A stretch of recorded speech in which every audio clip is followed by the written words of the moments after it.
अमित शाह ने जो कहा था अब वो धीरे धीरे पूरा होने जा रहा है। CANRC के जरिए रोहिंग्या मुसलमानों को बाहर करने की कवायद शुरू हो चुकी है। जम्मू कश्मीर में इसका ही एक नजारा देखने को मिला था जब एकाएक रोहिंग्या कैंप्स में भागम भाग मच गई। बोरिया बिस्तर समेट कर रोहिंग्या मुसलमान कैंप से भागने लगे। पुलिस के बुलावे पर अपने कागजों की जांच कराने के लिए रोहिंग्या मुसलमान दौड़ पड़े और पुलिस की कार्रवाई से किस तरह से बिलबिलाए वो भी आपको देखना चाहिए। रोहिंग्या हूँ, जम्मू में आया था 2012 में। जिस तरह आपको डिपोर्ट कर रहे हैं आप तो ये जैसे डिपोर्ट कर रहा है वो अच्छा है, लेकिन एक्चुअली ये होता है जैसे कुछ लोगों का माँ बहन इधर ले गया, कुछ बंदे को पकड़कर उधर लेके गया, ये अच्छा नहीं कर रहा है। रोहिंग्या मुसलमान जब देश से भाग रहे हैं तो देश का मुसलमान क्या बोल रहा है आज इस खबर में आपको दिखाएंगे। दरअसल कल की ही बात है जब जम्मू के रोहिंग्या कैंप्स में अचानक से भागम भाग मच गई। रोहिंग्या मुसलमान कैंप से बोरिया बिस्तर समेट कर भाग रहे थे। आलम ये था कि कैंप के बचे हुए लोग अपने रिश्तेदारों के इंतजार में भूखे बैठे थे। इन सब की वजह है होल्डिंग सेंटर, जहां अब तक 155 से ज्यादा रोहिंग्या रखे जा चुके हैं। इलाके में अफरा तफरी थी और जब उनसे बातचीत की गई तो रोहिंग्या क्या बोल रहे थे आप खुद ही सुन लीजिए।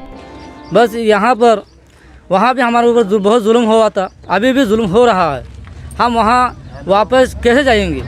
हम तो यहाँ रहना नहीं चाहता हूँ, हम तो सरकार से मुकाबला नहीं कर सकता। पर अचानक में ऐसा हुआ था तो हम उसमें क्या कह सकते हैं, हम तो जाने के लिए तैयार है। देखो हमारा हालात, हम सिर्फ जान बचाने के लिए आया, हम यहाँ रहने के लिए आया नहीं है, क्योंकि हमारा गांव नहीं है।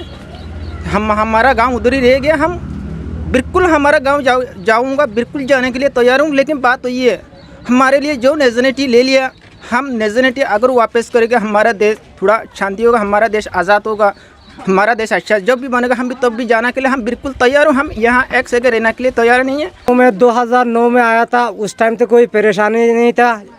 अभी इस टाइम कल 2 दिन से ये परेशानी और घर से सो नहीं पा रहा हूँ। यहाँ पे भागना वहीं जा रहा हूँ, इधर जा रहा हूँ, पुलिस दौड़ाते जा रहे।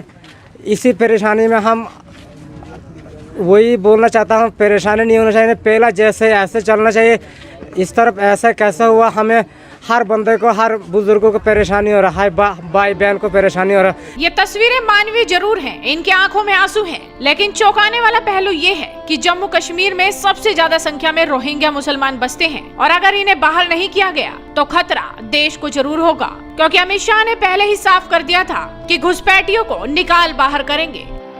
जो कहते हैं वो करते हैं। हमने CAA का कानून पारित किया है। मैं आज इस पवित्र भूमि पर वादा कर जाता हूं, जैसे ही ये वैक्सीनेशन का काम समाप्त होता है, जैसे ही कोरोना से मुक्ति मिलती है, आप सभी को नागरिकता देने का काम भारतीय जनता पार्टी की सरकार समाप्त।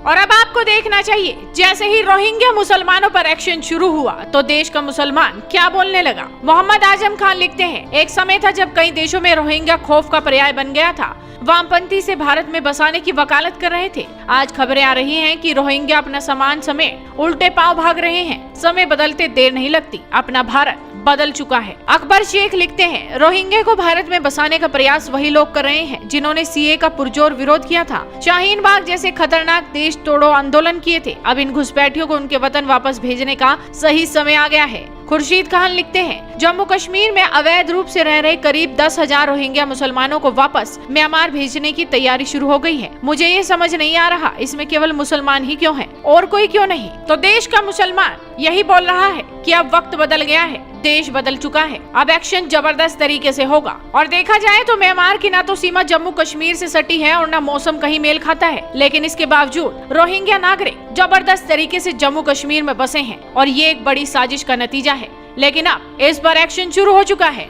देखना होगा कि आगे कौन कौन से शहरों में, कौन कौन से राज्यों में इन रोहिंग्या मुसलमानों पर, घुसपैठियों पर एक्शन होगा। ये देखने वाली बात होगी। तो आप भी इस वीडियो को ज्यादा से ज्यादा शेयर कीजिए और जुड़े रहिए हेडलाइंस इंडिया के साथ।